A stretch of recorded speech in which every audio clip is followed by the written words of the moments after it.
Hey guys, tonight we're heading somewhere most of you would probably avoid in real life. A place where the air stings your nostrils, every breath feels like a mouthful of icicles, and the floor is so slick you half expect a penguin to waddle by. This is the medieval ice cellar, a frost-bitten stone vault where huge slabs of ice are kept through the hottest summers.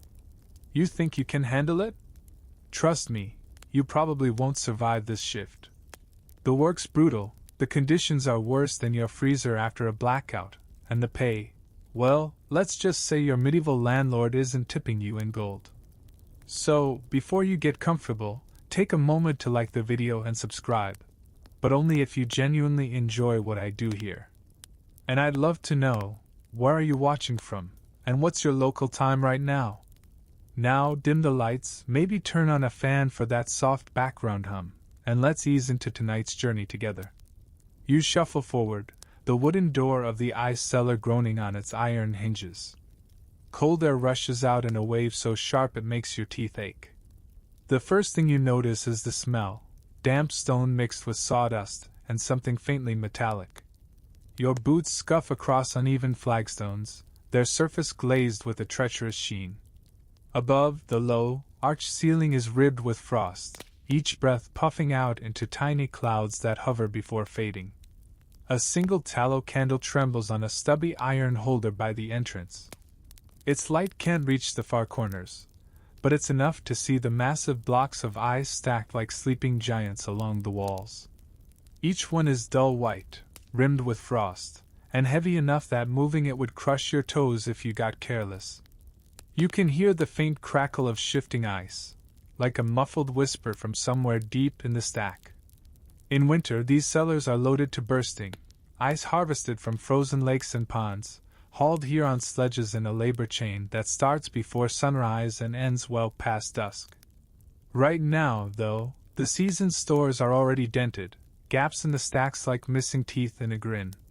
You run your gloved fingers along one slab, feeling its grainy texture.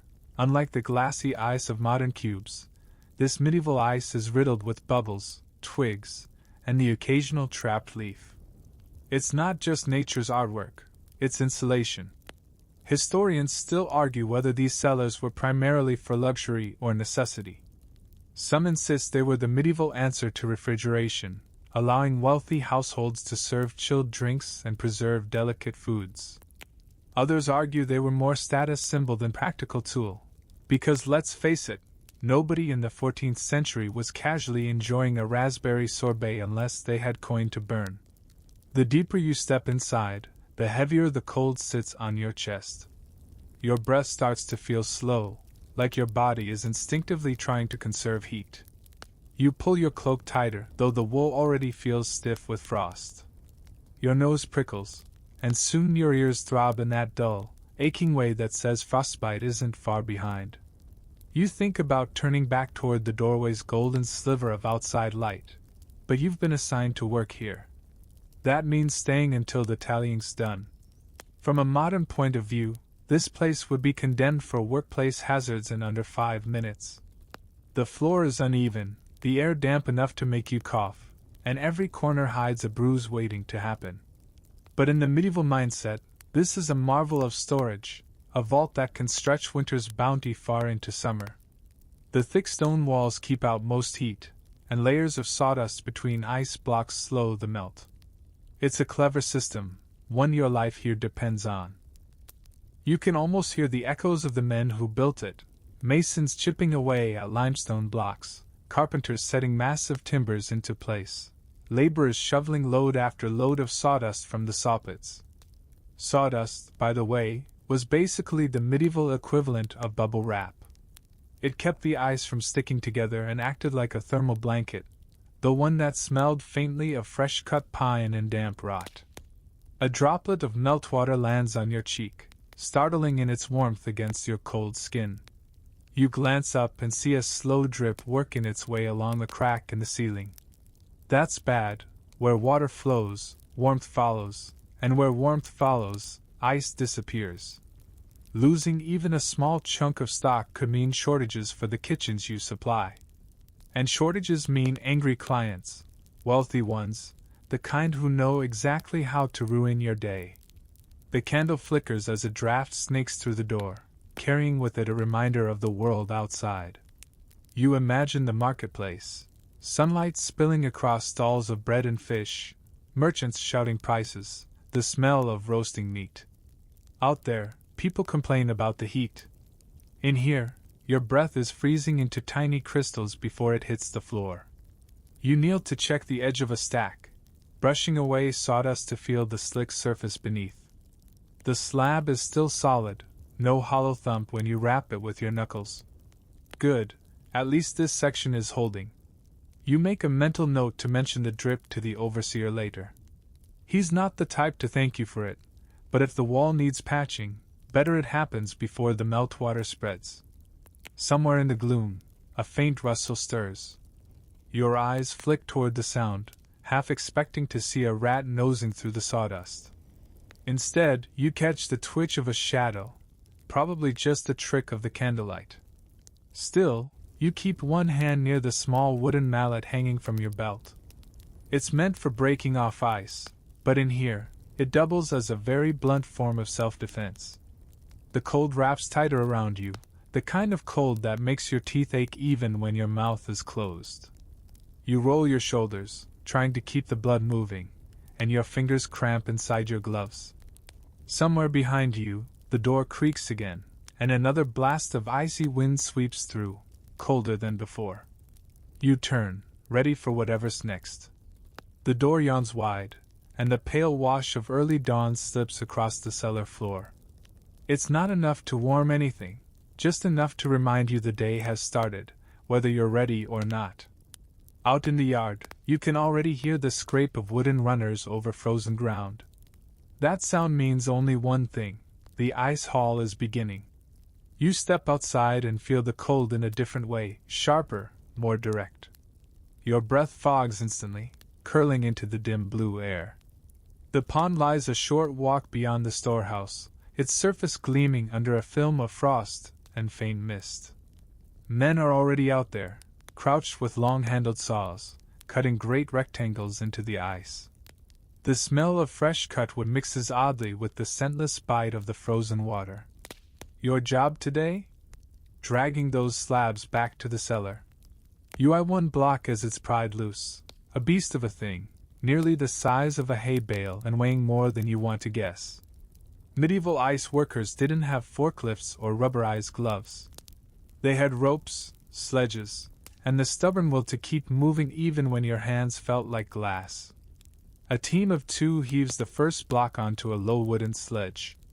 The runners groan under the load, but the ice's own slickness helps it slide. You take your place at the front, gripping a rope thick as your wrist. The fibers are stiff and rough against your gloves, and your breath fogs the air in quick bursts as you lean forward. Step by step you drag, the rope biting into your palms. Historians still argue whether ice harvesting crews were seasonal laborers hired just for winter or if they were drawn from the same servants who worked the estates year-round. What's clear is that the work didn't care if you were a tenant farmer's son or a blacksmith's apprentice. Once you were on that rope, you were just muscle. Your boots crunch over patches of snow, then slip slightly as the path levels into a hard, icy track. The men behind you steady the block, shouting warnings if it shifts too far to one side. The sound of the runners scraping over stone sends a vibration up your arms. You think briefly of the absurdity, dragging frozen water over frozen ground just to put it in a hole to keep it frozen. Medieval life didn't always make sense to the modern brain, but it had its logic. No ice in summer meant spoiled meat, limp vegetables, and fish that stank before noon. Halfway to the cellar you pause, shoulders burning. The rope leaves deep grooves in your gloves, and you know your fingers will be sore for days. One of the older haulers, face wrapped in a wool scarf, eyes bright against the red chafe of cold, hands you a piece of frozen bread. It's more like a shard than a loaf, but the moment you bite down, it gives you that strange comfort of shared hardship. You resume, leaning into the pull again. The sledge groans across the last stretch of flagstone. A younger boy, probably just shy of 15, rushes ahead to swing the cellar door open. The cold inside is almost welcoming after the winds bite outside. Together, you maneuver the slab through the entrance, careful not to tip it or let it crack against the wall. If the ice splits wrong, you lose volume, and volume is money. Once inside, the slab gets slid onto a waiting bed of sawdust. 2 workers shovel fresh sawdust over its top, packing it tight into the crevices. You can smell the pine more strongly here, like standing near a carpenter's bench.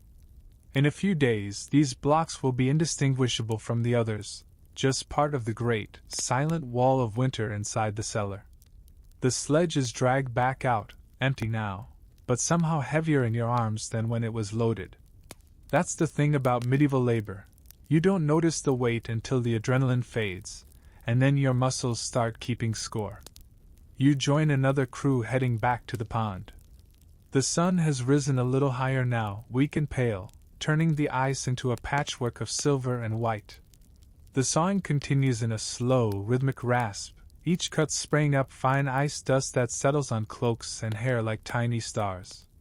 One man hums under his breath, some tune that might be a work song or just a way to keep his mind off the cold creeping into his boots. You help lever another slab free. This one resists, clinging to the water beneath. The trick, as one of the older hands mutters, is to rock it gently until it loosens.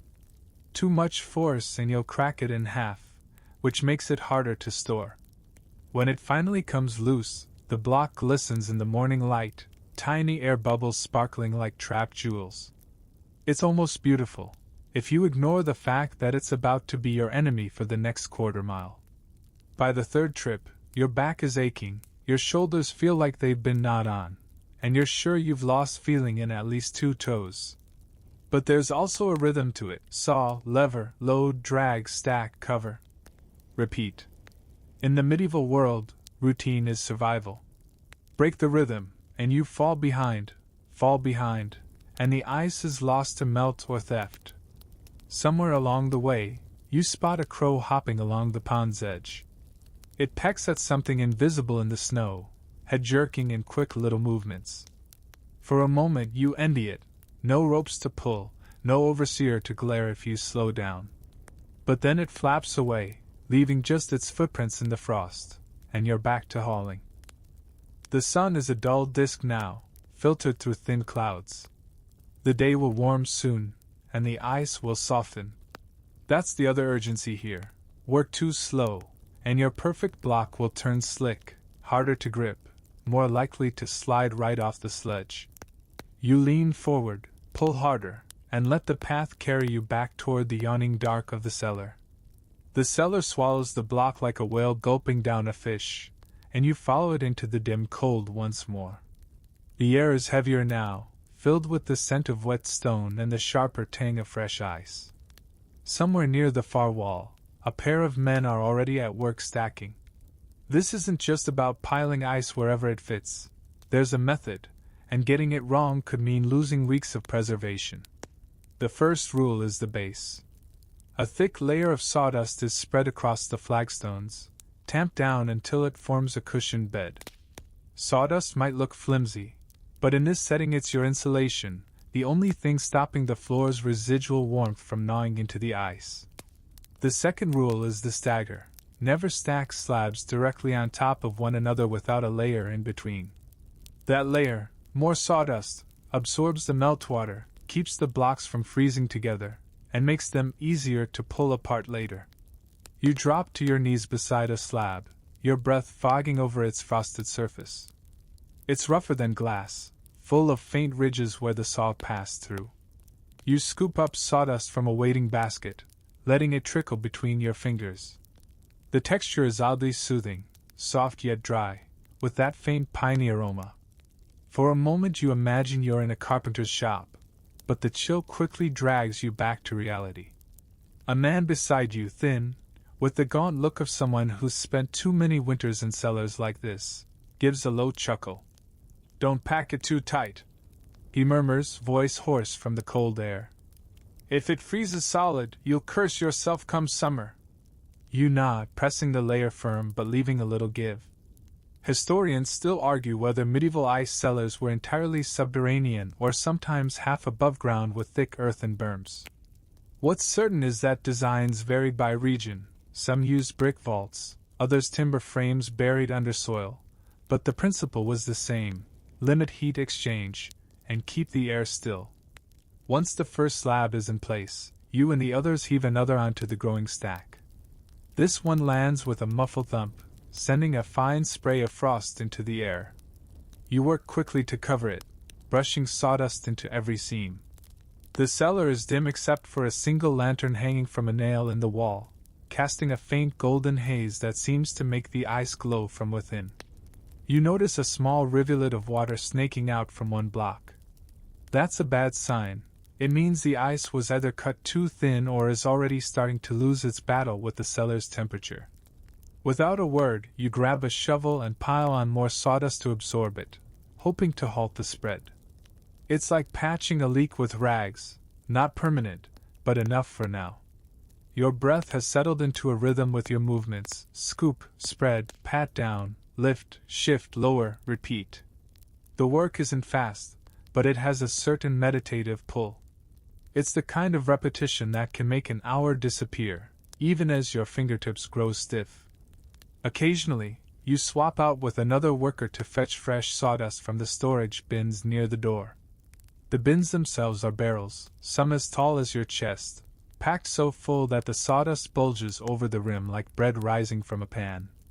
As you work, you think about the strange journey of this ice. Frozen on a pond, hauled over land, tucked into this stone vault, and now carefully blanketed in sawdust, only to be dug out months later, carted to a market stall, and chipped into chunks for someone's wine or for keeping a fish fresh on a summer day. Luxury and necessity sharing the same shelf. A muffled laugh breaks the monotony.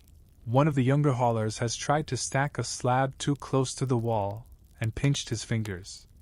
He yelps, shakes his hand, and mutters something about frost being sneakier than fire. You grin despite yourself.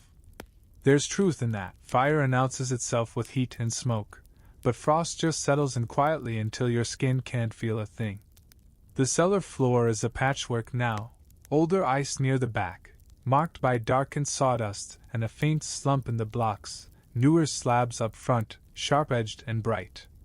The difference is subtle, but to your eye it's like seeing the rings in a tree trunk, each layer telling the story of a season. A small, quirky detail catches your attention.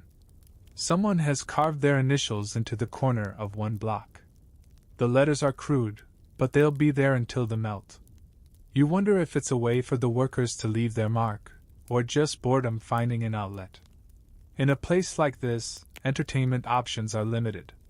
After what feels like hours, the current stack reaches shoulder height. You step back, flexing your aching fingers, and look over the work.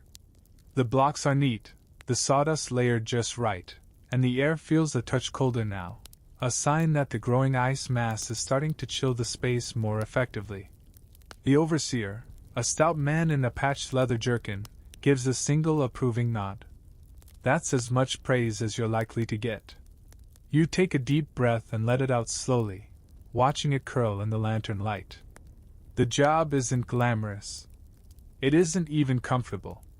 But here, in the dim quiet of the cellar, surrounded by the slow heartbeat of stored winter, you realize, this is survival, block by block. The cellar grows quieter after the last sledge scrapes away, as if the stone holds its breath with you. Time for the part no one volunteers for, the count. Your candle gutters on its iron hook, doing a brave impression of a star with low self-esteem, and you tug your hood close as frost begins settling in your hair like impatient dandruff. You rub your gloved thumb across your scalp and feel the crisp prickle, every strand catching a tiny lace of ice. Inventory here isn't a neat ledger at a warm desk. It's you, a candle, a wax stylus, and a plank so damp the grain swells under your touch. The plank leans against the wall, last year's tally scars cut into it like old runes, a history of winter written in scrapes. You brace it on your knee, breathe slow so the flame doesn't flicker out, and start marking what you see. Front stack, 6 layers. Second row, 5. Back wall, that older ice with the slumped shoulders, 4 and a bit, the bit, being a slab that's already developed a sullen puddle at its heel. You mutter the counts under your breath, the way a monk might chant psalms, and let your knuckles brush the sawdust to judge thickness. New blocks are crisp-edged, old ones go soft at the corners. It's like reading faces at market. Who will barter? Who will crumble? A drop hisses onto your candle from the arch above, and the flame wobbles so dramatically you almost apologize to it. Joke 1. The candle clearly wants to speak to management about working conditions. You shuffle sideways, boots whispering over melt-slick stone, and scratch another column of marks, then cross the 5th with the diagonal. You don't dare rely on chalk. Chalk melts into nothing on these damp planks and pretends it never met you. Scratches last. They bite the wood and survive the wet. If you need to carry counts upstairs later, you'll split the plank like a tally stick and match the halves. 1 for you, 1 for the overseer. Proof no one shaved the numbers. That method's not a country quirk. Tally sticks were standard accounting for centuries, from barns to royal halls, simple enough to beat forgery with the stubborn honesty of split wood. Historians still argue whether estates like this counted ice by weight, volume, or the wonderfully vague cartload, which changes meaning faster than a barmaid changes stories. You adopt the local truth. A block is a block, but a block with fresh, dry sawdust around it is worth more than the same block sweating into a puddle. Your marks are not just quantity, they're quality in shorthand. You add a little notch beside any suspicious stack. Future you will thank present you, assuming both of you still have feeling in your fingers. The cold folds itself into your clothes. Your breath grows slower, deeper, like your body is performing the world's sleepiest safety drill. You take a tiny step up onto a crate to sight along the second tier. From here, the stacks look like a bleached cityscape. Roofs dusted with sawdust snow, alleys of narrow air to let the cold flow. It isn't just pretty, it's purpose. Still air is the secret, the walls doing their long, thick-boned work. You remember the old mason bragging that the arch here holds winter the way a clasp holds a cloak. And you believed him. Stone does not argue, it simply endures. Another set of scratches, middle row, right side, newly topped. You test the edge of one slab with a knuckle. It sings at you, that high little chirp ice makes when it's tight and cold. Good. A looser, dull sound would mean trouble, the heart of the slab softening. You lean close and sniff, and there it is, that faint, metallic clean smell. Not iron, just frozen water's breath. Over months, the cellar air will pick up other notes, from whatever's stored here, root vegetables, a side of venison, maybe even a keg, but for now, it's honest cold. You pause to warm the stylus between palms. The iron nib has turned treacherously frigid. One absent-minded lick would freeze your tongue to it for a slapstick scene you do not need. Beside your candle, a little leather pouch holds 3 jettons, small brass counters stamped with vague crowns. You use them on the plank's edge the way a merchant does on a counting board, sliding 1 forward for every 5 slabs, 2 for every 10, so you're not juggling numbers in your head when your ears feel like wooden spoons. Mainstream fact: merchants across Europe loved these token counters. Whole checkered tables were devoted to the practice, and the English exchequer even took its name from the grid cloth used for that very math. The floor gives a disconcerting little slip under your boot. You steady yourself with a hand on the stack and write a tiny skull beside the corner in your tally, not official, just motivational signage for future ankles. You think of the rope burns on your palms from the hauling, the splinters of frozen bread between your teeth, the crow at the pond judging your life choices. You promise yourself a hot drink, sometime before the Renaissance, which feels optimistically scheduled. Joke 2. From the door comes a faint draft, the kind that makes candles whisper. You pinch the wick to shorten the flare and relight it with a coal kept in a lidded cup. Old cellar trick so you don't waste matches you don't have. Another mark, back left. Cathedral. Third layer, down a slab since yesterday. You draw a tiny wavy line next to that, your private sign for melt trouble. The sawdust there has darkened, clumping like wet flour. You shovel a fresh veil over it, and stamp the plank with a double cut. That will earn you a complaint from the overseer. You're carving furniture now? But future fishmongers will thank you when their haddock arrives chilly instead of tragic. Quirky tidbit time. The oldest worker here swears by smearing goose fat on his ears and fingertips before inventory. Keeps the nip out, he says, looking like a pastry with opinions. You haven't stooped to the goose fat life yet, but the idea has moved from laughable to maybe after lunch if lunch existed. You flex your hands inside the rag-wrapped gloves until the prickles dull. You move along the central aisle and kneel to inspect a seam. The sawdust is clean, bright, pine-scented, the Cellar's version of a white sheet. That tells you two things. First, the block is recent. Second, rats haven't tunneled through this layer. You listen, just in case, for the faint scritch of tiny feet. Silence. Good. Rat tunnels shift inventory without permission and make the numbers embarrass you at market. You press your ear to the stack and hear only the minute creak of ice settling, a sound like a ship's rigging in a windless harbor. Somewhere above, a cart rumbles past on the street, and a puff of dust drifts from the arch, peppering your candle flame with grit. You shield it with your palm, then finish the main count. The plank is a neat forest of marks now, crossed fives marching down like a slow parade. You trace them with your finger, adding quietly, front 26, middle 24, back 19, odds and ends 7. 40 something good, 10 questionable, a handful tragic. You let out a breath you didn't know you were saving, and the exhale makes the flame bow as if you've just told it a secret.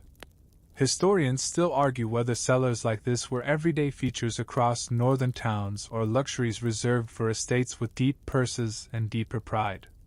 In some places, the technology likely arrived by way of trade routes that had long known ice houses, Persian yakshals with their wind catchers and conical domes, or Mediterranean villas storing snow from distant peaks. You think of that as you touch the cold, knowing you're part of a lineage of people determined to bottle winter and pour it out again in July. You notch the final total into the plank's edge and, with a small twist of your knife, split off a sliver, your own little receipt. The larger piece you prop where the overseer will find it next to the lantern. The smaller you tuck inside your glove, a splinter pricking your wrist every time you bend it. Painful, but memorable. Joke 3. Medieval two-factor authentication. Something you have and something that pokes you. Before you go, you do one last slow walk, listening for the sly drip that started above the first stack days ago. The drips moved. Migrate is the better word, sneaking along the mortar like a pilgrim seeking a shrine. You mark the wall with a chalk X anyway, knowing it will ghost away by tomorrow, and whisper a promise to bring lime and patch. You tug the hook, and the candle's little sun follows you, scattering gold across white. The air at the door is a trembling mix of cold and slightly less cold, the kind of difference you only notice after hours of counting ice by its silences. You step out and pull the door until the iron latch kisses the strike. Behind it the numbers hold like breath. Ahead, your fingers twitch toward warmth that doesn't exist yet, and your frost-stiff hair crunches when you tilt your head. The inventory is done. Winter's remainder fits into scratches on a plank, into notches on a sliver of wood, into the ache in your shoulders. And for now, that will have to be enough. The door's iron latch clicks shut behind you, and you turn to face the yard. The pale daylight feels almost warm compared to the breathless chill of the cellar, though your bones know better. You pull your cloak tighter and scan the perimeter. Guard duty. The part of the job no one writes ballads about, unless the ballad is about boredom punctuated by sudden, panic scrambles. The ice cellar is valuable. Not in the glittering gold sense, but in the way bread or clean water is, things people will take if they're desperate enough. In summer, a block of ice could mean the difference between spoiled meat and a week's worth of meals. That makes it worth stealing. And where there's value, there are always night creepers. You walk the path around the cellar, boots crunching on frosted gravel. The walls are thick stone, mottled with patches of moss, and the single small window high up is barred with iron. You check it anyway, running your glove along the cold metal. No bend, no loosened pins. Good. Historians still argue whether ice thieves were a serious problem, or just an occasional nuisance exaggerated in estate records.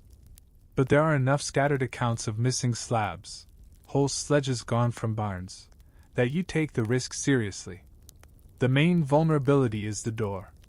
A heavy plank door, yes, with iron bands, but wood can be pried, and locks can be picked. That's why there's you, and a stool, and hours to fill. You drag the stool up near the entrance, and sit with your back to the wall, one eye on the narrow lane that leads here.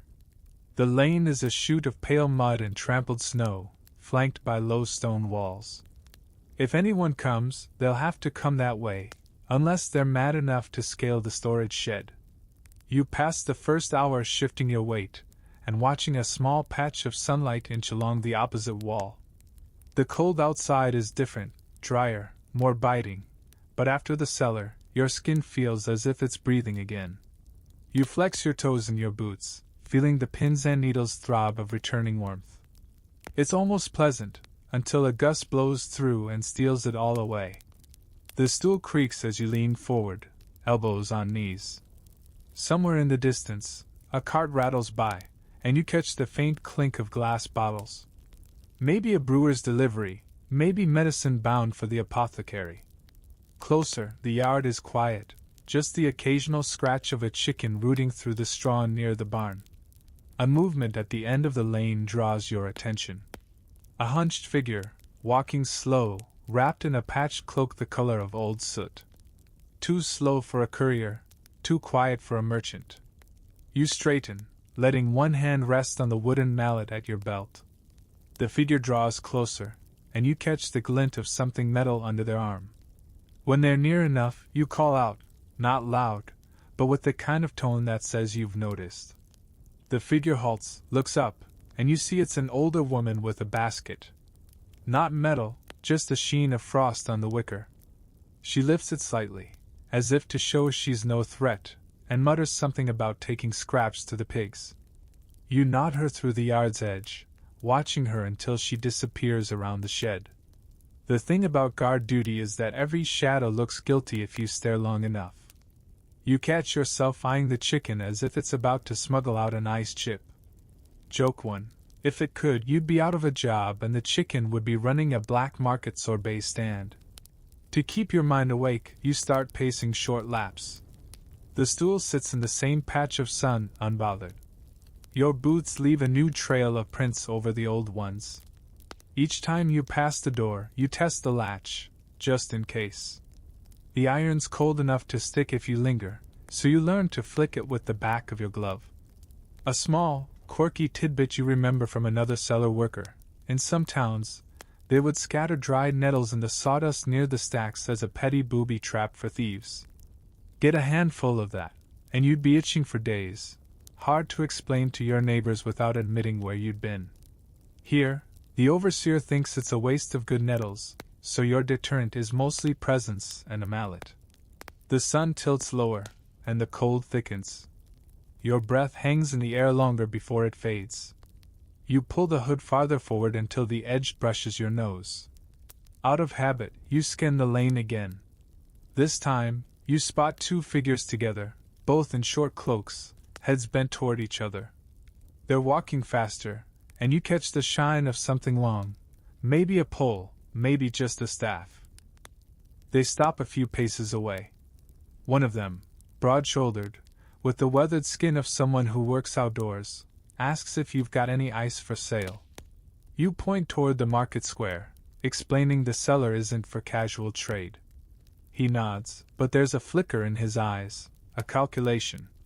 You watch them walk on, not relaxing until they're a speck at the far end.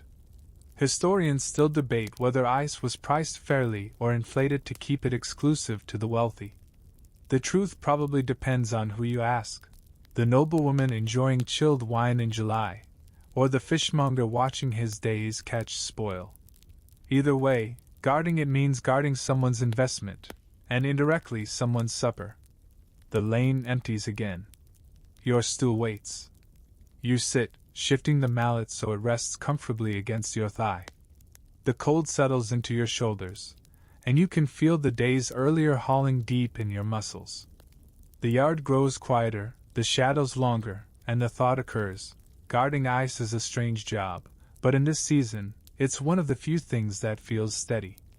A crow lands on the wall, watching you with one beady eye. You watch back. Neither of you moves for a long moment, and you get the distinct impression the crow is judging your posture. Joke 2, you lose the staring contest. Crows always win. It finally flaps away, leaving you alone again with the stillness. You breathe out slowly, watching the mist fade into the pale air. Somewhere inside, the ice rests, layered in sawdust, holding winter in its grip. Out here, you keep watch over it like it's gold, not because it glitters, but because in a few months, it'll be the coolest thing in town. Literally. Night falls early in the yard, the light draining until the only glow is from a stubby tallow lamp inside the cellar doorway. The shift changes, and with it your duties. Guarding from the outside turns into patrolling the inside. And tonight you've drawn the least glamorous task imaginable, dealing with the rats. You're barely 5 steps into the cellar before you hear it, the light patter of tiny claws somewhere in the sawdust. It's a delicate sound, almost polite, but you know better. A rat in the wrong place can chew through the carefully packed insulation in hours, turning a secure stack into a leaning, melting disaster. You crouch low, your breath puffing in slow bursts as your eyes adjust. The sawdust shifts near the far wall, just a faint ripple, but enough to confirm the intruder's route. You take a few careful steps forward, boots crunching on frost, until you're close enough to see a twitching whisker poke through a gap between blocks. Historians still argue whether medieval ice cellars actively battled vermin, or simply tolerated them as inevitable. Some accounts suggest that cats were kept nearby, their mere presence a deterrent. Others mention traps baited with stale bread. But here, the approach is more pragmatic. From the shelf near the door, you fetch the bribe basket, a shallow wooden bowl lined with straw and scraps from the kitchen. Salted fish tails, stale crumbs, and the occasional vegetable peel. You set it down in the opposite corner from the stack and step back into the shadows. The smell carries quickly in the cold, and within a minute the first rat emerges, sleek, dark-furred, and utterly unbothered by your presence. It pauses, nose twitching, then scurries toward the basket. Another follows, then a third. You watch them dig in, tiny paws clutching morsels. The logic is simple: feed them here, and they'll leave the valuable sawdust alone.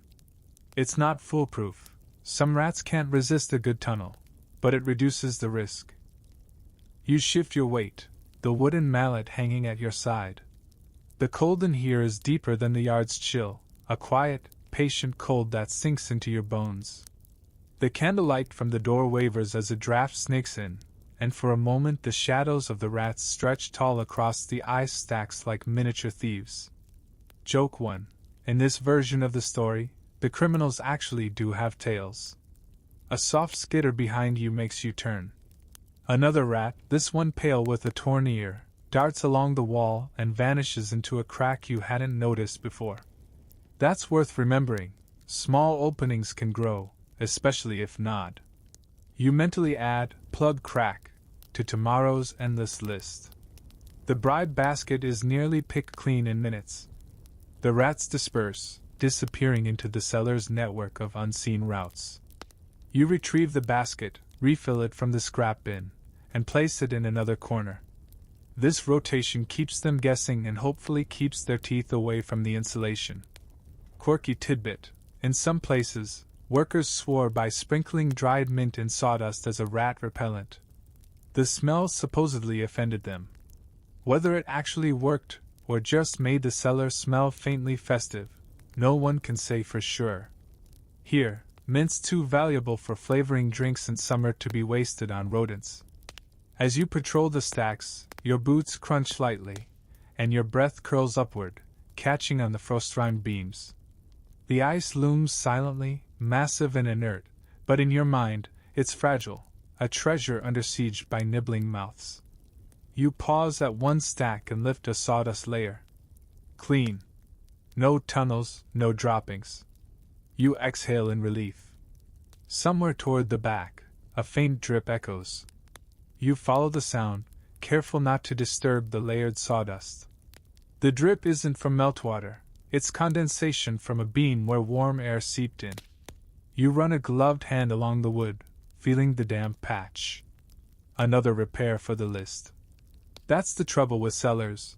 They're fortresses in theory, sieves in practice. You loop back toward the bribe basket's latest position. A single rat remains, hunched over a scrap of bread. It freezes when you step into view, then bolts into the dark. You tip the basket to see what's left, just a fish tail and a few crumbs. Good enough. You shake the straw loose and hang the basket back on its hook. The patrol ends with a slow walk along the inner wall.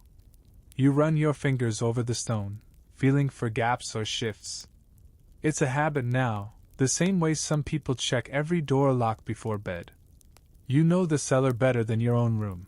Every creak, every patch of frost, every place the shadows fall differently when the lamp is low. Historians still debate how much of this vermin control work was assigned to specialized cellarists versus being everyone's problem. In truth, you suspect it was like most medieval labor. If you were nearby and breathing, it was your problem.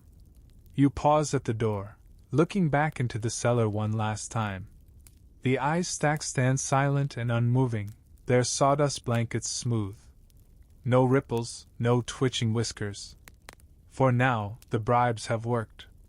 You latch the door, the iron cold against your glove, and step back into the yard's night air.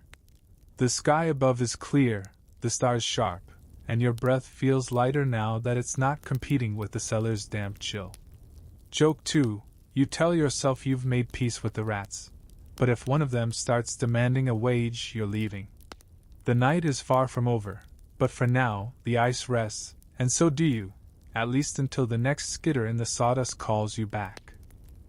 You smell the trouble before you see it. The moment the latch lifts, a note of sour damp pushes past the usual knife-edge cold, half-wet wool, half-bread that lost an argument with time. You ease the door inward and the candle's circle of light slides over the stone. The arch winks with frost, the stacks sit like sleeping oxen, and at the base of the far wall the sawdust has settled into dark, clumping patches. Yesterday those specks on the mortar were bright as hoarfrost. Tonight they've gone gray-green, a shy fuzz beginning its quiet conquest. Ice you can haul, count, and guard. Rot works by politeness. It asks nothing, and takes everything. You crouch, pinch a little of the damp sawdust, and smear it between your fingers. It feels like flour that forgot itself. That's your cue. You fetch the flat wooden scraper, the one that won't gouge ice, and shave away the spoiled layer in thin curls until the texture turns pale and dry again. The bad goes into a tub bound for the ash heap. The good comes back in a soft hush, fresh pine pouring like sand over parchment. You pat it level with the back of the scraper, then kneel at the wall where the wet gleams and scratch a shallow runnel with a stick to coax the damp toward the corner. Quirky cellar trick 1. You dust the farthest seam with a tiny pinch of salt to discourage puddles from lingering, but only the tiniest pinch. Salt near ice is a charm that works too well. Too much lowers the freezing point, and you've brewed yourself a melt you never ordered.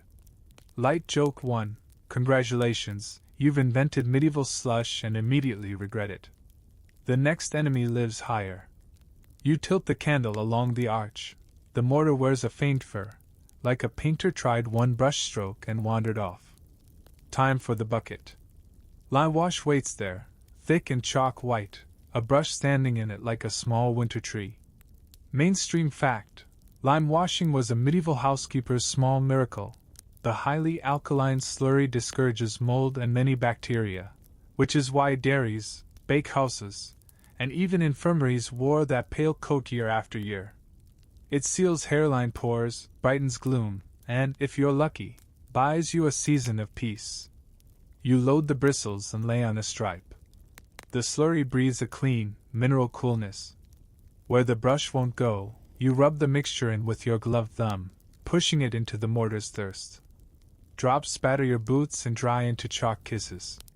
The cellar doesn't grow brighter so much as steadier, as if the walls remember what they're for. Historians still argue whether ice houses like this were lime-washed on a fixed spring schedule, or only when freckles appeared and someone finally complained. The truth likely follows the purse and the temperament, regular if a careful cellarer holds the keys, occasional if the steward prefers numbers to ladders. You turn to the stacks that snuggle the wall and peel back a corner of sawdust. A cautious tap with the backs of your fingers brings a tight, glassy note. Ice still sound, not hollowed by the slow creep of warmth. You repack the seam and stamp a tiny star into the sawdust, your private mark for "Watch me tomorrow." Another corner gets the same treatment, then a third, until your path along the wall is pricked with little constellations only you can read. Near the door a soft talk of water murmurs under the boards. You pry up a plank and peer down at the stone-lined channel running toward the small clay-sealed pit in the corner. Another everyday marvel. Many cellars were built with a whisper of floor grade and a simple drain or sump to shepherd meltwater away, because standing water is rot's favorite ally and a boot's worst surprise. You lower the plank and make a note to lift the pit lid on a crisp, dry morning. Open it on a muggy day, and you invite the damp back in with both hands. Your lamp drifts to the cold but not frozen republic, a lidded butter crock, a net of onions, a side of cured meat hung high, and 2 baskets of root vegetables looking like old men attempting a dignified nap. The butter smells clean and faintly of salt. You rotate the crock so the chill is even. The onions have thrown pale threads, their own manifesto against stillness. You trim the shoots and buff the skins until they squeak. The beets and turnips get lifted onto a slatted rack you built from leftover boards after counting day.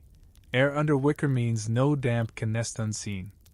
Then the beam, vinegar water on a cloth, a swipe along iron hooks until the metal squeaks like mice trying to sing. For the meat you fetch the smudged pot. A pinch of oven-dried juniper twigs meets a spark, and a thin blue ribbon of smoke rises with that brisk, resinous scent that both sweetens the air and annoys opportunists. Quirky tidbit.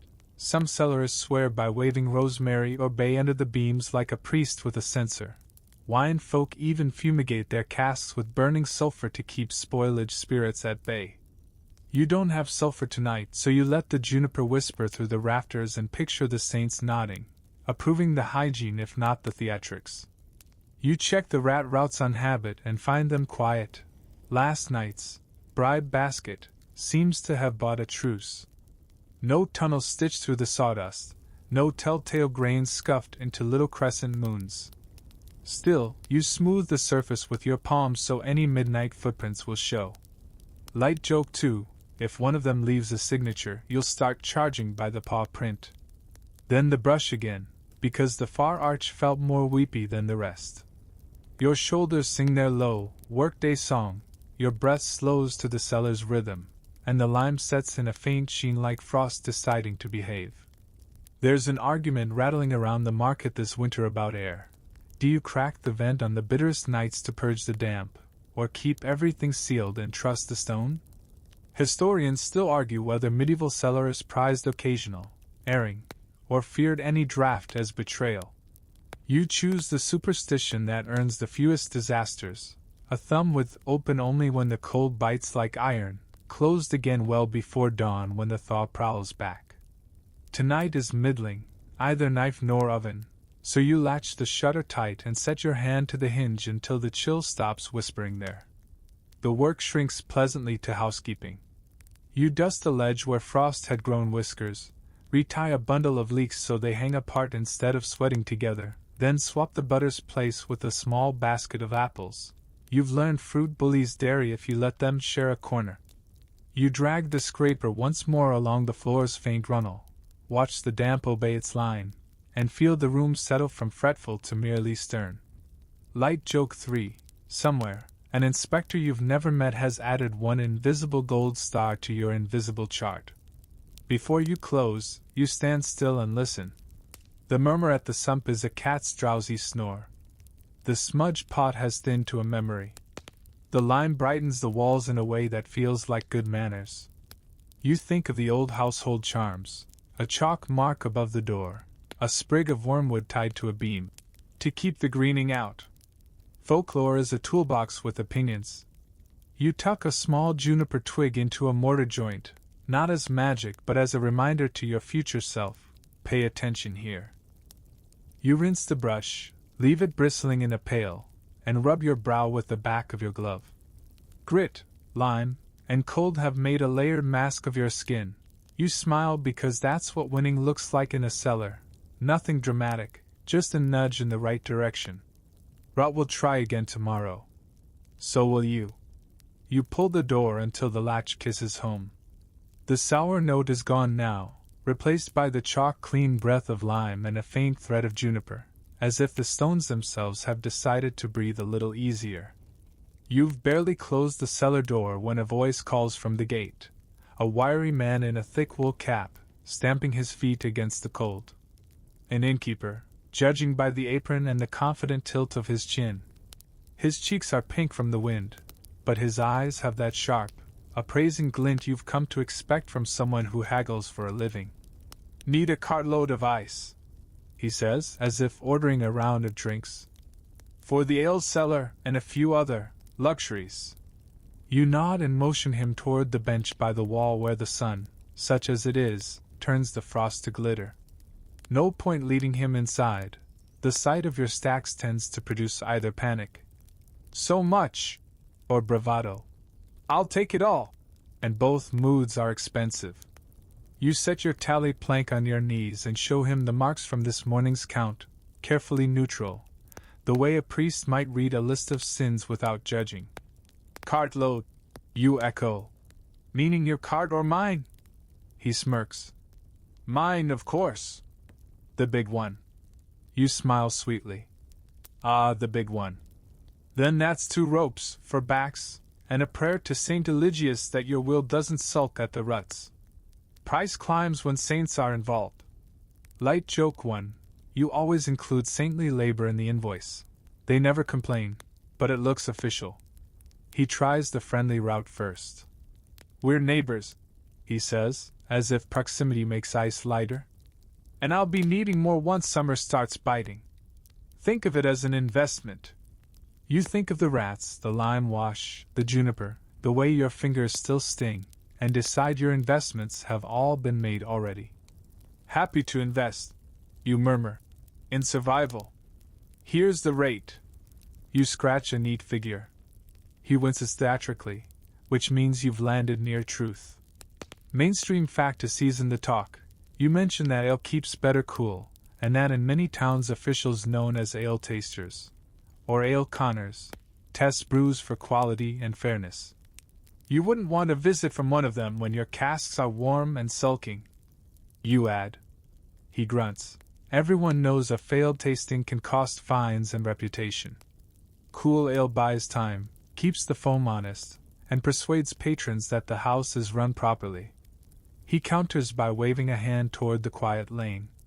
Not many customers today. The oldest page in the merchant's book tried to sell you your own silence.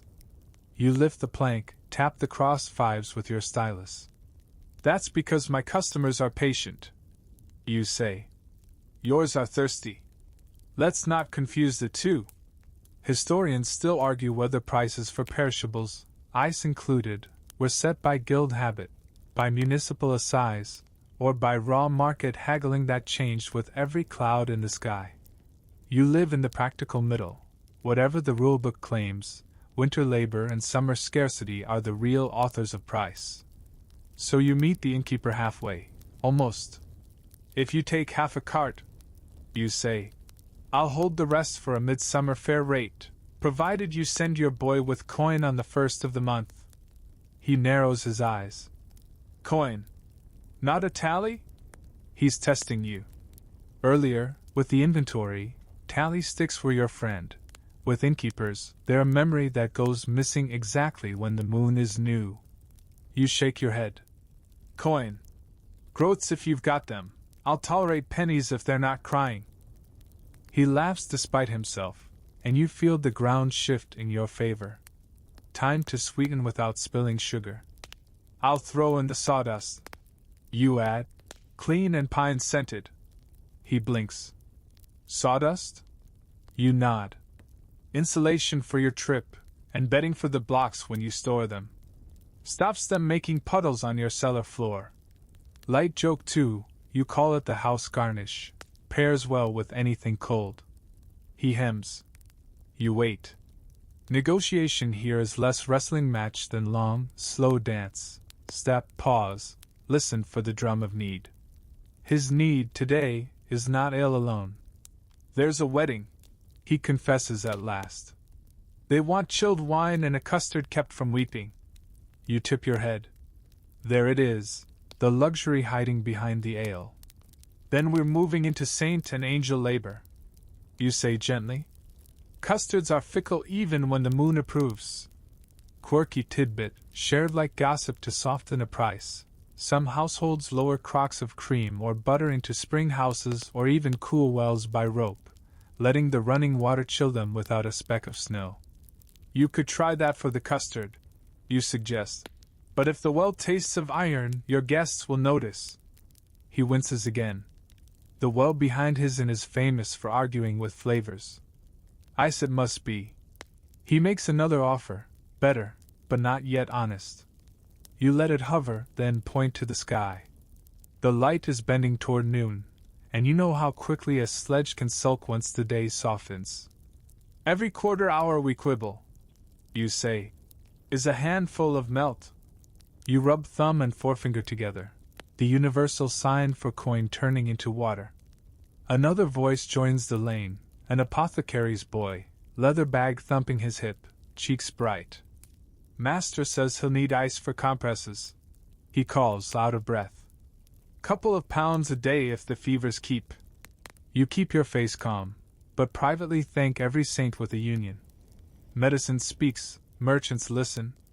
The innkeeper's eyes slide sideways. He knows he's no longer alone at the counter. You smile with the softness of clean snow. Here's the market speaking, you say. I'll reserve your wedding portion if you meet me here. You tap the plank twice. And allow the apothecary a daily ration until the heat breaks. Another mainstream thread. Physicians have long recommended cool cloths to soothe fevers, snow or ice if available. Not sorbet and fanfares, just mercy measured by the handful. The innkeeper exhales through his nose, doing the arithmetic of goodwill and gossip. He nods. Half cart, your rate, sawdust included. Delivery by my cart, my lads. You extend your palm. He slaps it, not quite a handshake, more the ancient pact of people who do not have time to draft parchment. You make quick marks on the plank and split a narrow sliver again, his witness to the measure, yours kept safe behind your glove's itching seam. As you walk him toward the yard, he tries for one last nibble. Since we're neighbors, he says, perhaps a favor for the house? You meet his eye. If the crow brings me money, you say, I'll consider it. He laughs, and for the first time today you like him. Light joke 3. The crow, you're certain, is already working as an unpaid auditor. Loading becomes its own small ceremony. You and his lads line the cart bed with a thick quilt of sawdust, the innkeeper watching as if you're swaddling a royal infant. The blocks go on one by one, edges nested but not kissing, each capped with fresh dust. You instruct the smallest lad to mind the corners. Potato sack strength is nothing compared to the treachery of a sliding block. Ropes cross in a neat X. A final veil of dust turns the cart into a pale loaf. Before they trundle off, you tuck a juniper twig beneath the top rope. your quiet superstition, and a nod to your cellar's new scent. He raises an eyebrow. For luck, you say. He shrugs, which is acceptance in merchant dialect. As the wheels groan into motion, you lean on your mallet and watch your labor roll away, winter bundled for hire. Historians still argue whether there was ever a proper ice trade here, formal routes, long contracts, men who wore their frost as a badge, or whether it remained a web of local deals like this one, hands that know each other by the work they do, prices that tremble with weather and weddings. In your bones, you know which story you live. The apothecary's boy returns with coins warm from his fist. You weigh them by feel, nod, and measure out his ration, chips slid into a felted bag, tied quick. Tell your master to keep the cloths moving, you say. He nods, already running, the bag tapping his side like a pulse. When the lane quiets again, you set the plank aside and rub the soreness from your rope-burned palms. The sawdust clings to your cuffs, your breath purls gently in the thin light, and behind your shoulder the cellar waits, cold, orderly, a little proud of itself after the morning's lime and juniper. You think of the wedding guests toasting, the ale keeping its temper, the feverish forehead easing under a cool hand. Ice leaves you, but it keeps turning. You nudge the bench back under the eave and glance once more at the sky. A thin wind from the north. Good. It will buy you a few degrees of grace. You smile at nothing in particular and set about the next quiet task, which is how a day like this stays mended. You're back inside the cellar with a task that feels simple on paper. Check the stacks for stability. But here, in the half-dark, it's like walking a frozen tightrope. The floor is treachery dressed in meltwater, the stone worn slick from years of drips and boots. The moment your soul touches the first glassy patch, you're reminded why workers here walk like they're carrying soup bowls on their heads. A lantern dangles from your hand, throwing pale light across the slabs. Shadows bend and sway with every cautious step. Beneath your boots, the cold has polished certain stones to a mirror. That sheen isn't beauty, it's warning. If you land on it wrong, you'll be explaining a broken arm to a surgeon who's already sharpening his bones saw. Light joke 1, medieval workplace safety slogan. One slip and you're soup. You pause to test the ground with the edge of your boot before each step, the way a fisherman tests ice on a pond. Some patches have a skin of frost that gives a hint of grip, but others are bare, where meltwater has slicked the surface to invisible glass. These are the worst. They look innocent until your weight betrays you. Mainstream fact: medieval builders often slope cellar floors slightly toward a drain, just as this one does, to channel water away. But no slope is perfect, and in winter, trickles can freeze before they reach the sump. The result is a patchwork of frozen ribbons winding across your path. Halfway along the central aisle, you stop to check a seam between two slabs. The sawdust is damp but intact, no sign of collapse. You pat it smooth, step sideways, and your heel skates an inch. The lantern sways wildly, shadows flinging themselves across the ceiling. Your other foot slaps down just in time, the cold sending a bite up your shin.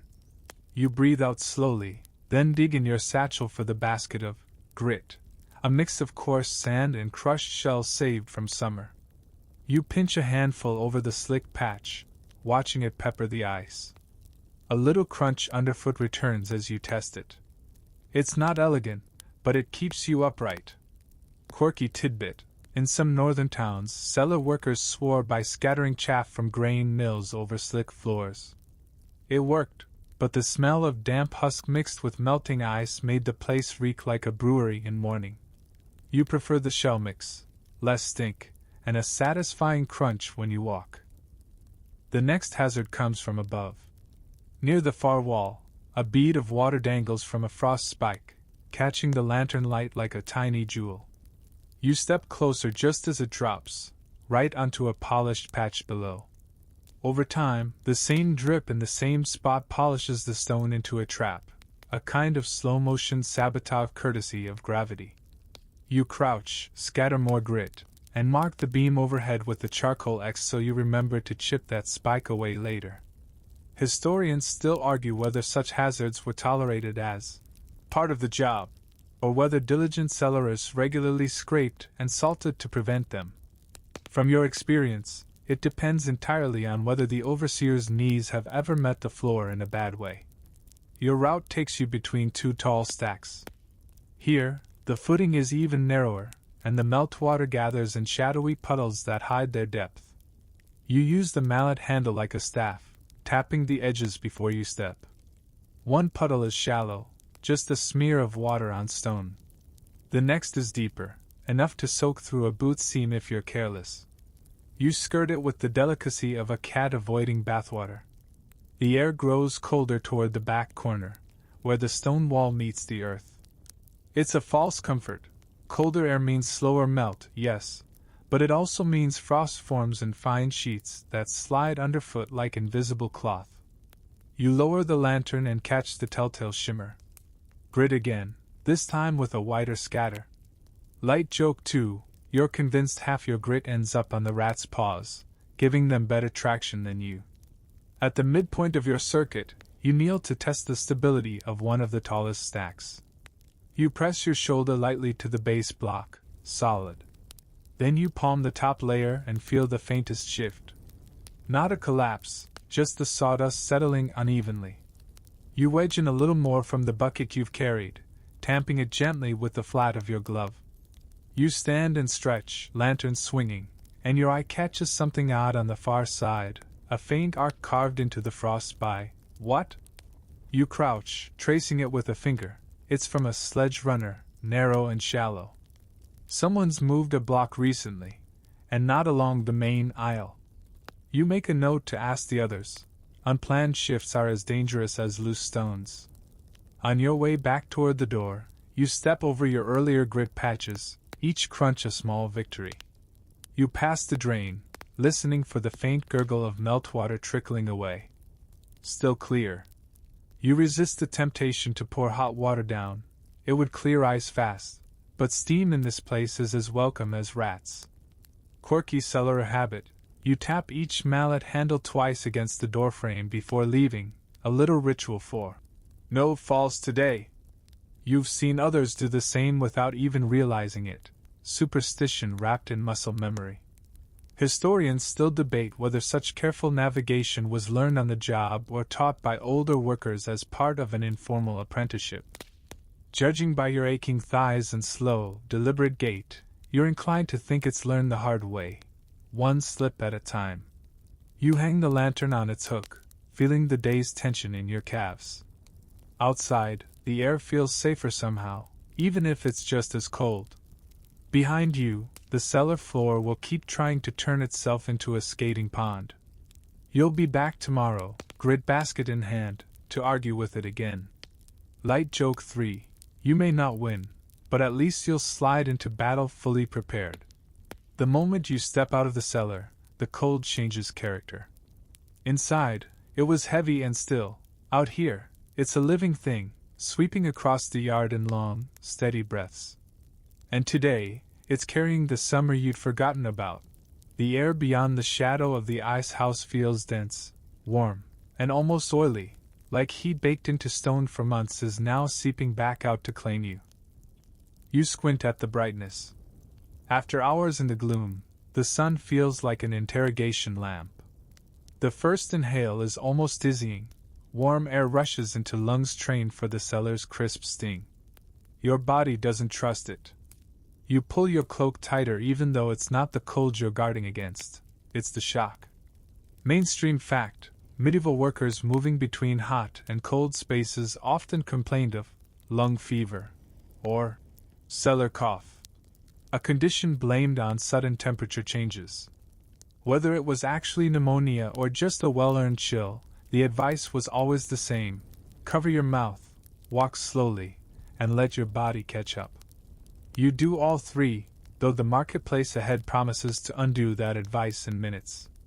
Your errand is simple: deliver a small block of ice to the apothecary. Trade for some herbs you'll store in the cooler air.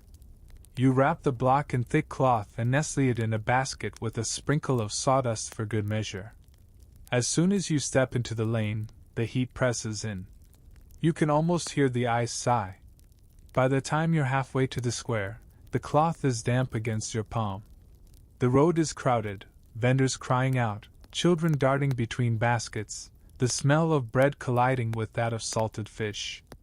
A man selling honey nuts gives you a long, curious look. Maybe he's wondering if your basket hides something worth stealing. You shift it under your arm, away from prying eyes.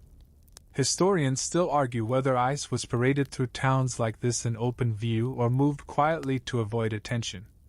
In wealthier quarters, people might flaunt it, letting neighbors see their luxury. But here, too much interest could mean losing half your load to sticky fingers before you reach your destination. The apothecary's shop sits cool in the shadow of a taller building, its door framed by dried bundles of lavender and sage. Inside, the air smells sharp and clean, a mix of vinegar, rosemary, and whatever's steeping in the back room. The apothecary, a woman in a dark green gown, greets you with a nod. "The fever's easing in 2 of them," she says without preamble. "But the eldest still needs compresses."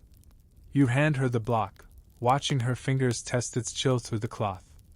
In return, she gives you a pouch of dried mint and a small bundle of thyme, both bound with twine.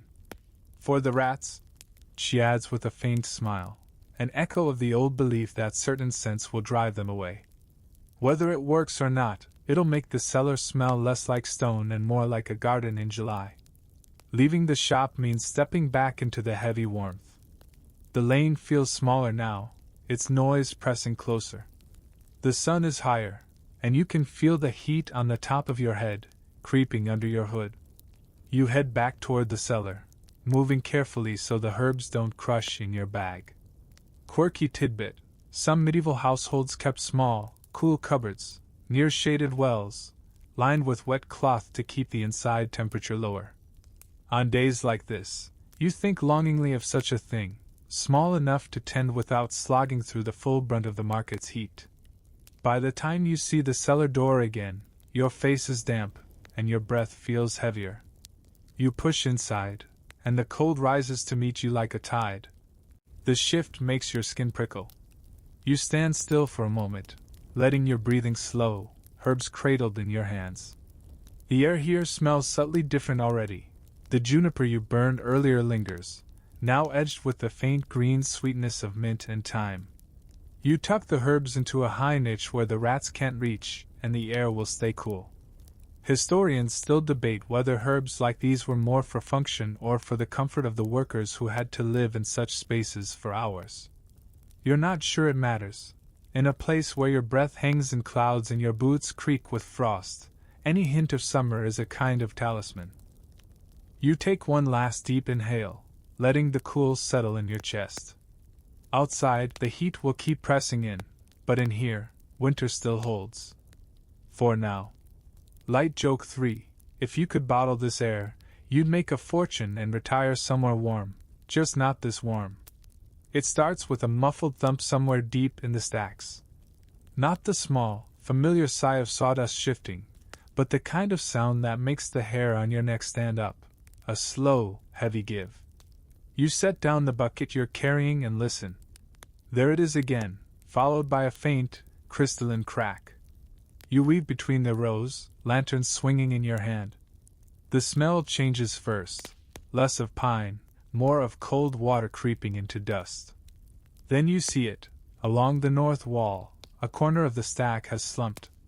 One block is tipped forward, its lower edge sinking into the sawdust like a shoe into wet clay. Meltwater beads at the seams, glinting in the light. You kneel, pressing a gloved hand to the base. The sawdust is sodden, clumping like porridge. Whatever's underneath has given way, probably a soft spot where meltwater's been pooling. Mainstream fact: ice houses and cellars relied on firm bases, sometimes laid with timber planks or stone slabs, to hold the load. But any uneven settling, and gravity will do the rest. The first step is to stop the lean before it becomes a collapse. You call to the yard for help. your voice echoing in the cold chamber. 2 workers appear, faces tight. Together, you wedge thick boards at the base, hammering them into the sawdust to brace the blocks. It's crude, but it buys time. One man climbs onto a nearby crate and begins shifting the uppermost slabs backward, using a hooked iron bar to nudge them into safer alignment. Every scrape sets your teeth on edge. Quirky tidbit: in some places, ice was stacked in a herringbone pattern precisely to avoid this kind of domino effect, a design trick borrowed from grain storage, where walls of sacks could topple if the seams lined up too neatly. Here, the overseer prefers clean rows, which are easier to count but harder to keep upright when the floor betrays you. Once the upper slabs are steady, you scoop out the wet sawdust at the base and replace it with dry, pressing it down with the flat of your mallet.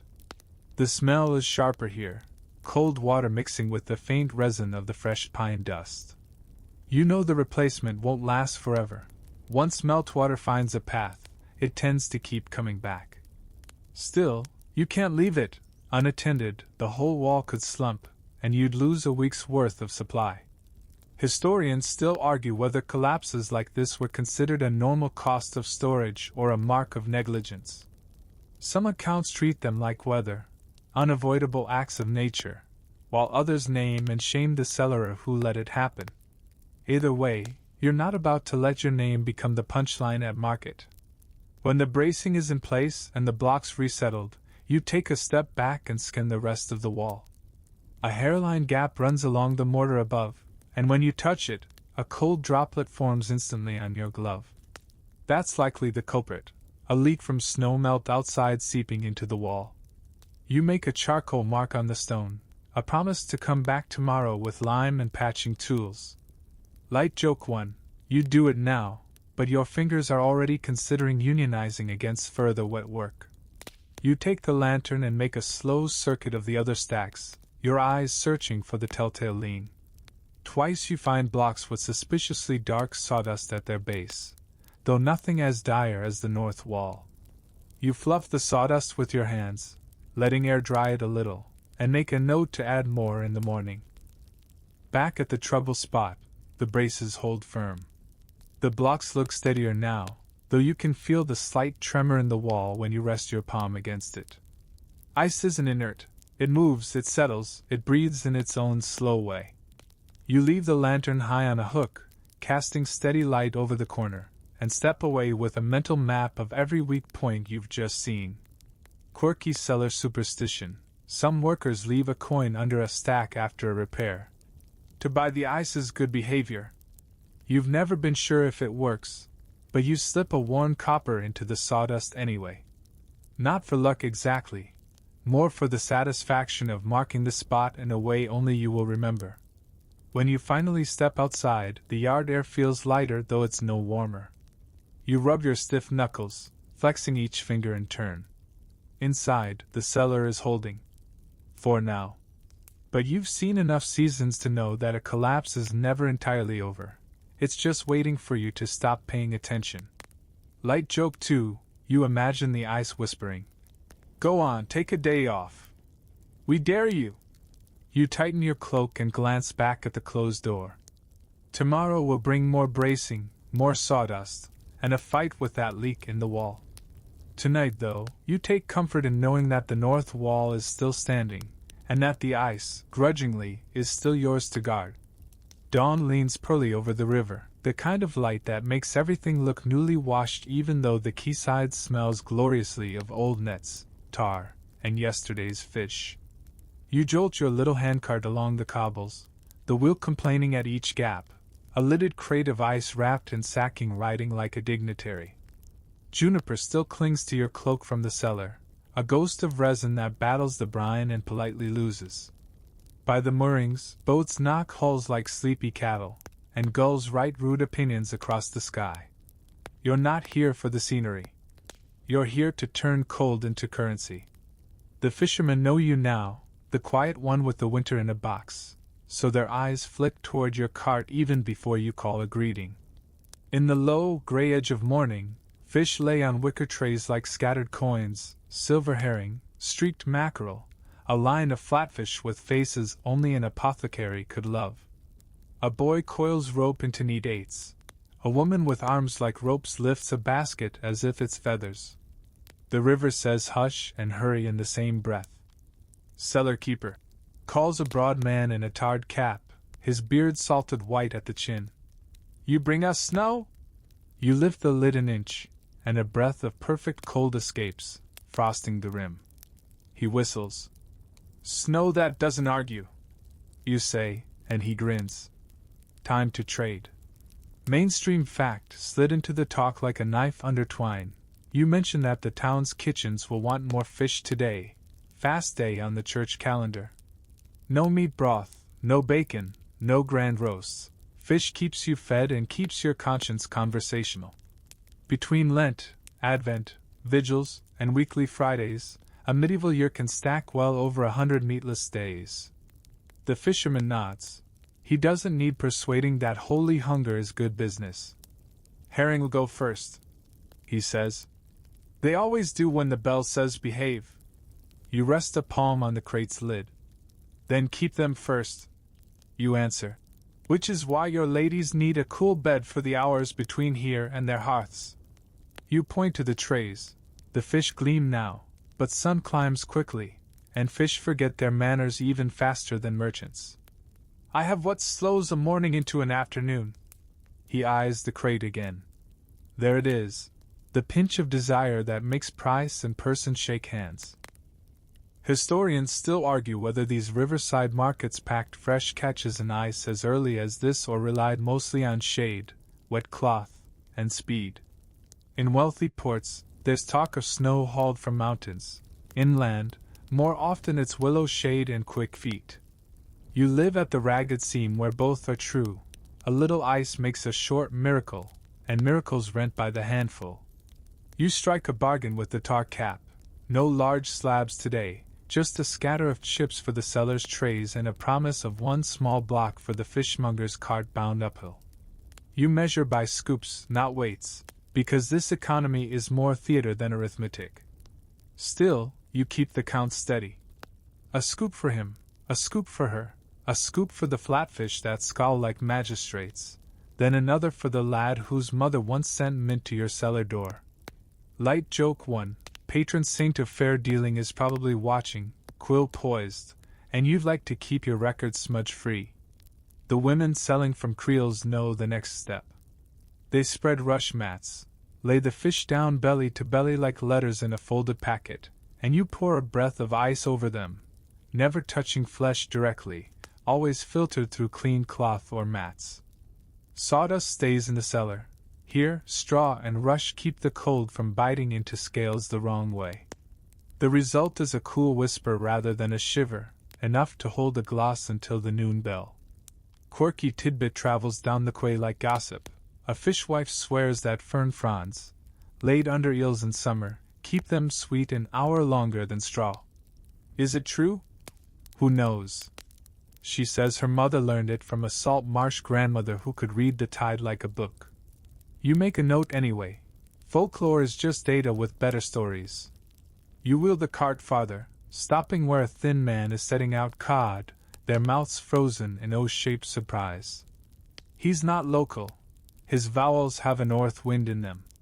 Stockfish when winter's long, he says by way of hello. But fresh is a mercy. He eyes your crate and haggles without blinking. His numbers slide like fish, yours hold like stone. You trade ice for fish at a rate that leaves both of you pretending to be slightly disappointed. Light joke 2, that's how you know a deal is honest. 2 sighs, 1 handshake. A boy with a braided cord around his cap tugs your sleeve. Mistress says her oysters will sulk by midday.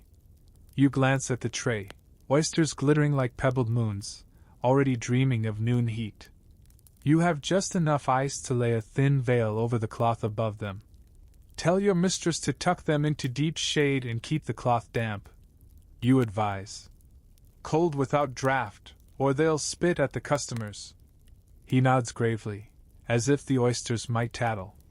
As you work, the quay wakes fully. Cries braid together. Fresh herring! River pike!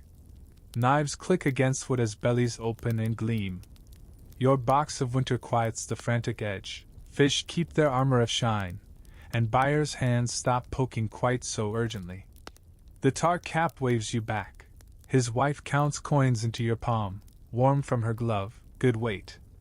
Historians still debate whether inland towns ate mostly preserved fish, salted herring, dried cod, or whether river and estuary gave enough daily freshness to feel common.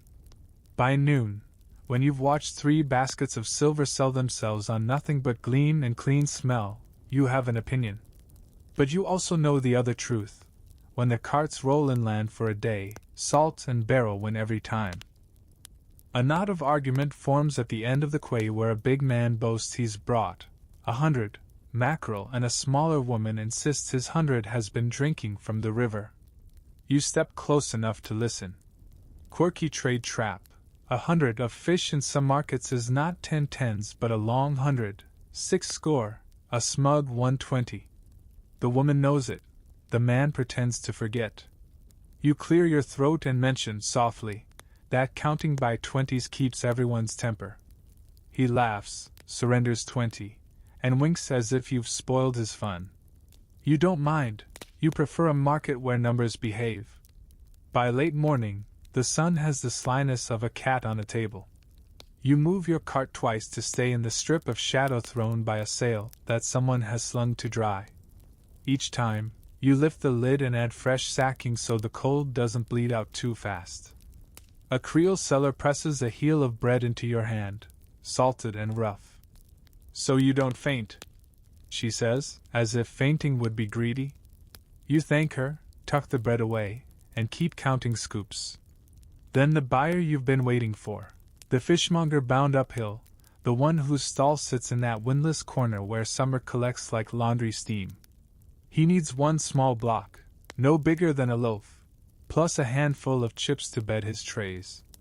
He tries the kind look first, then the "we're practically family" line, then the distant cousin of a threat about how the innkeeper will remember favors. You counter with cooler facts.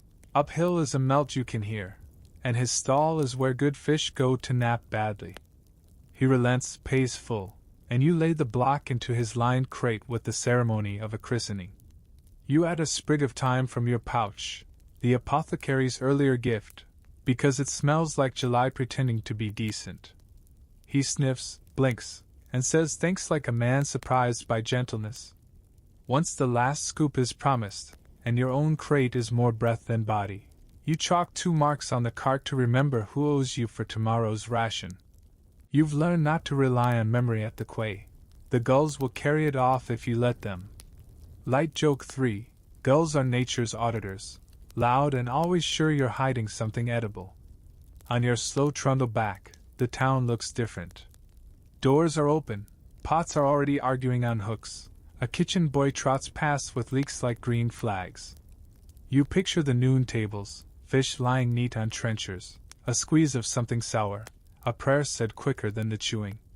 You also picture your stacks back in the cellar, their cold patience the reason this river glitter can climb a hill and still be worth the coin.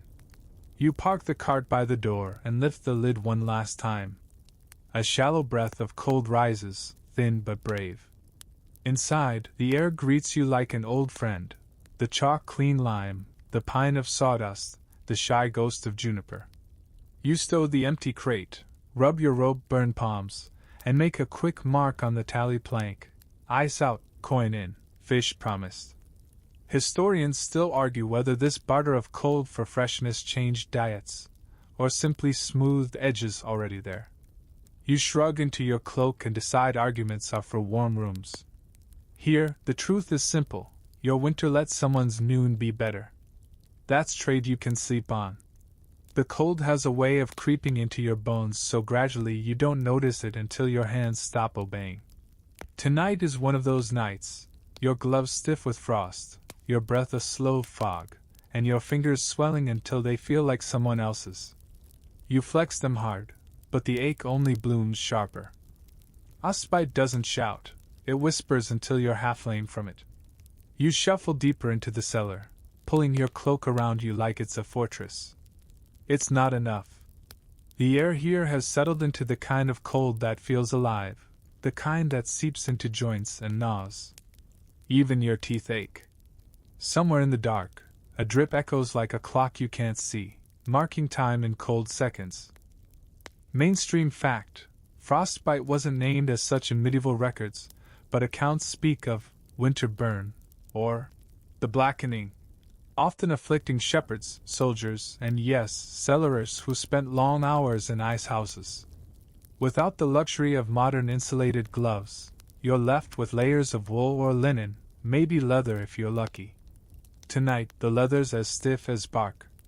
You stop by the sawdust bins, using the edge of your mallet to break up a crust where damp has frozen the top layer solid. The movement makes your knuckles sting as if you'd smack them against stone. You wince, then blow into your gloves, hot breath pooling in the fabric only to turn cold again seconds later. Light joke 1. Congratulations, you've invented the world's least practical hand warmer. From a hook near the door, you take down the rag-wrapped jar of goose fat, the cellar's secret weapon. It smells faintly of smoke and something barnyard, but you've learned to smear it over fingertips and ears before the ache gets too deep. An older worker once told you it locks the cold out. You doubt the science, but the thin oily film does seem to blunt the sting, and right now, that's worth any smell. Historians still argue whether such remedies were common practice or rural improvisation brought into town.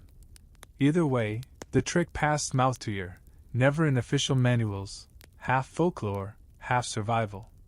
You move through the stacks slowly, checking seams. The sawdust crunches under your boots, and each scoop feels heavier than it should, as if your muscles have slowed to the cellar's pace. At one stack, you kneel to check for meltwater. The stone beneath is rimed with frost so fine it looks like spun glass.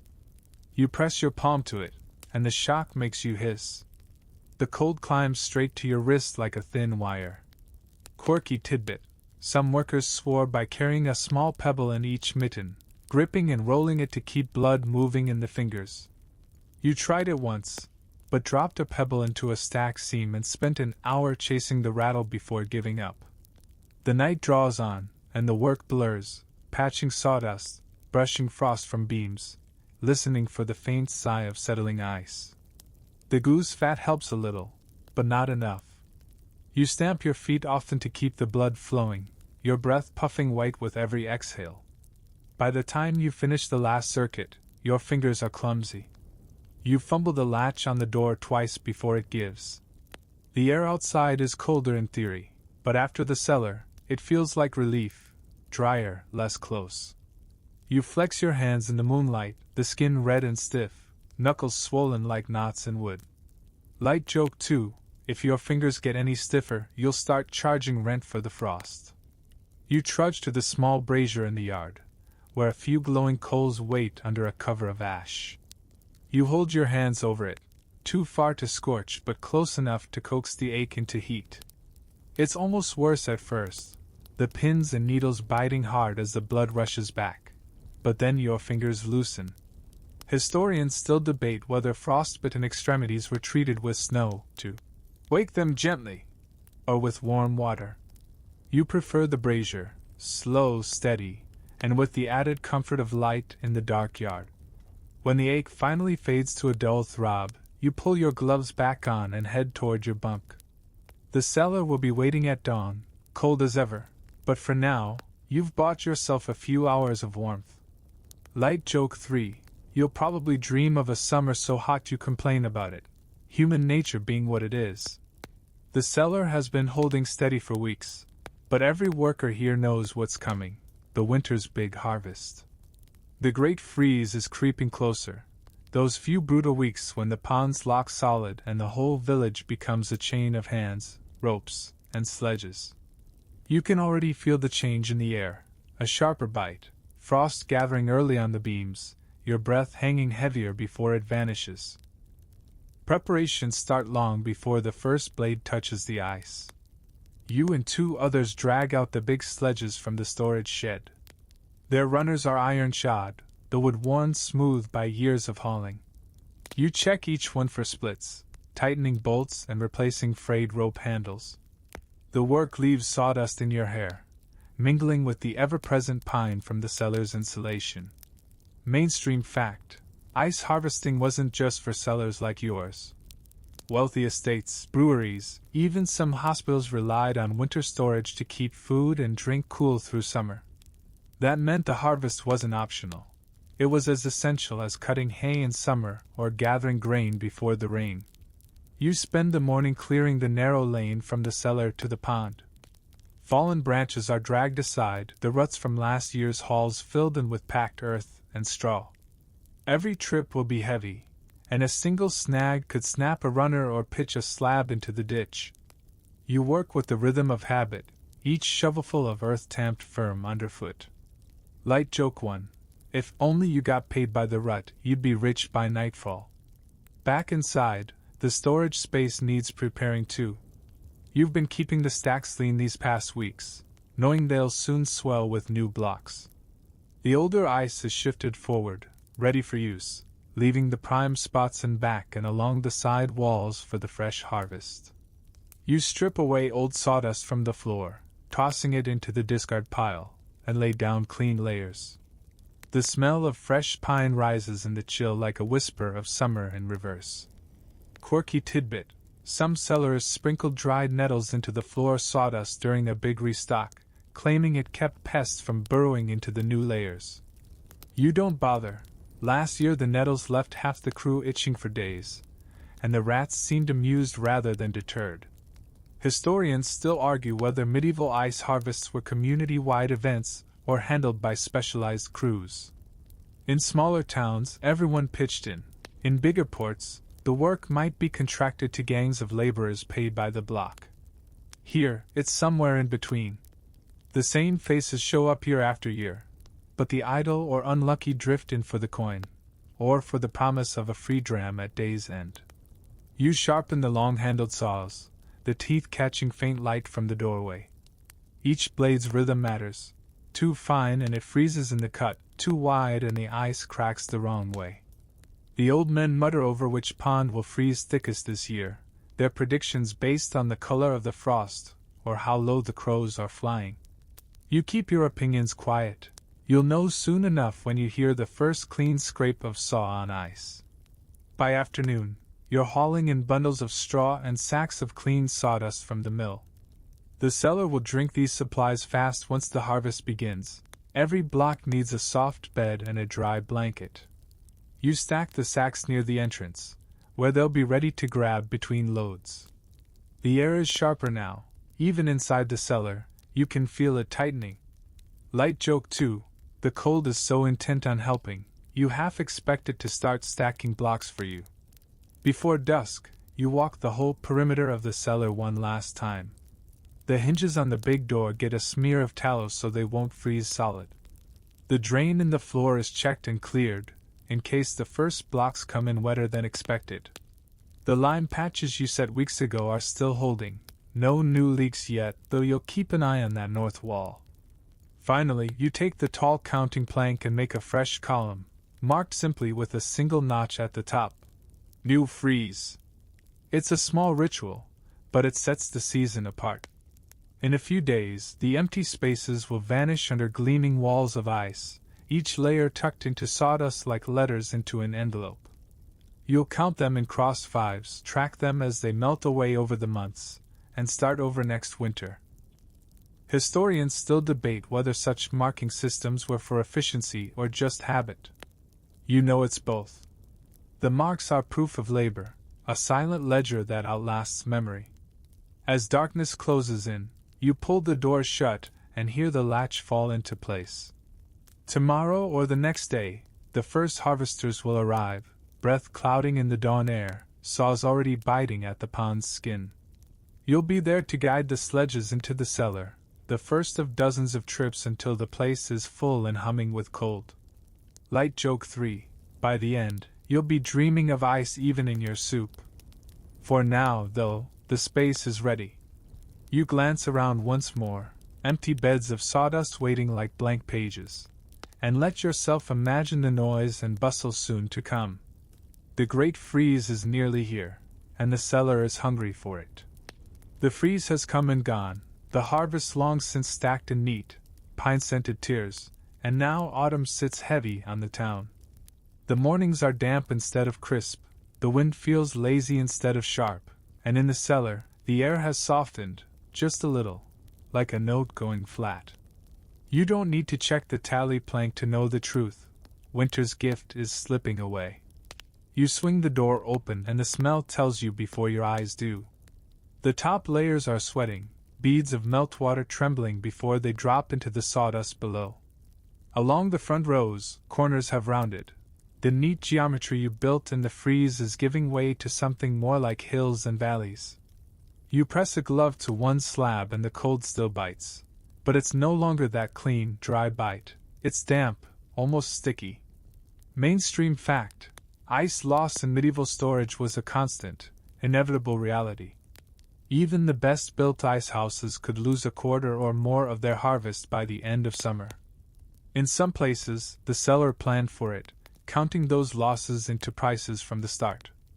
Others gambled on an early cold snap to stretch the supply. You've done both over the years. Either feels much like winning. You start the morning's work by raking away the wettest sawdust and replacing it with dry from the bins. The scent of fresh pine rises into the close air, masking, for a while, the heavier smell of melt. You work slowly, almost gently, as though the blocks might resent being handled in their final days. Light joke 1. You've been with them so long you half expect to throw a farewell feast. A drip echoes from the north wall, the same spot you patched earlier in the year. The line is holding, but the outer weather has changed, and water always finds a way. You set a clay jar beneath the leak to catch the worst of it. The sound is steady, like a clock marking time you'd rather not count. Quirky tidbit: in some towns, as the season's end approached, the remaining ice would be moved into smaller, tighter stacks to reduce surface area and slow melting. Here, the stacks are already close-set, but you pull the outer blocks inward, leaving a narrow path around them. It feels like tucking in a blanket, even though you know it's just a stay of execution. Historians still argue whether the last ice of the season went to the wealthiest clients, to the most urgent needs, or to whoever could pay fastest. In your case, it's a mix: an apothecary still taking small rations for fevers, an innkeeper hoarding enough for a wedding feast, and one merchant who insists on cooling wine for evening guests even as the leaves turn gold outside. You chip away at one block for the apothecary's boy, wrapping the fragments in cloth. The block sings under the chisel, but the tone is duller than it was in winter: less glass, more water. He takes the parcel with a nod and a coin, warm from his palm, then darts off down the lane. You watch him go, feeling that coin's warmth linger in your glove. By midday, the cellar floor is streaked with rivulets. The drain in the corner murmurs constantly, carrying away the slow surrender. You pause to listen. There's something peaceful in it, like rain on a roof. Light joke 2, you could almost nap to it, if you weren't the one mopping. You tally the day's count, each cross 5 a little closer to 0. Where there were once hundreds of blocks, there are dozens now. The gaps gape between them, sawdust slumping into the spaces like sand between rocks. You patch and straighten out of habit, even though you know the work is more for you than for the ice. As evening falls, you step outside. The air has that in-between quality, not quite summer, not quite winter, and the lane smells faintly of wood smoke from someone's early fire. You lean against the doorframe, looking back into the dim blue light of the cellar. It's quieter than it's been in months. Historians still debate whether the end of the ice season felt like loss or relief. Standing here, you think it's both. Relief from the constant watch, from bracing walls and feeding rats and keeping your balance on slick stone. Loss, because the cold in that room has been your companion for nearly a year, and soon it will be gone. Light joke 3, you tell yourself you'll miss it, but your toes are already voting for a warmer career. You close the door gently, as though you might wake it. Tomorrow, there will be less ice. Soon, none at all. And then the waiting begins through the autumn rains, the first sharp mornings, the pond freezing over, until winter comes back, and you begin again. The night is quiet now, the yard empty, the cellar's cold sealed behind thick stone and timber. You breathe in the softer autumn air, feeling the tension in your shoulders ease. The work is done for the day.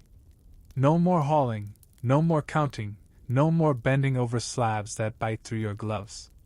Just the slow dark, the faint hum of crickets somewhere beyond the walls, and the steady rhythm of your own breathing.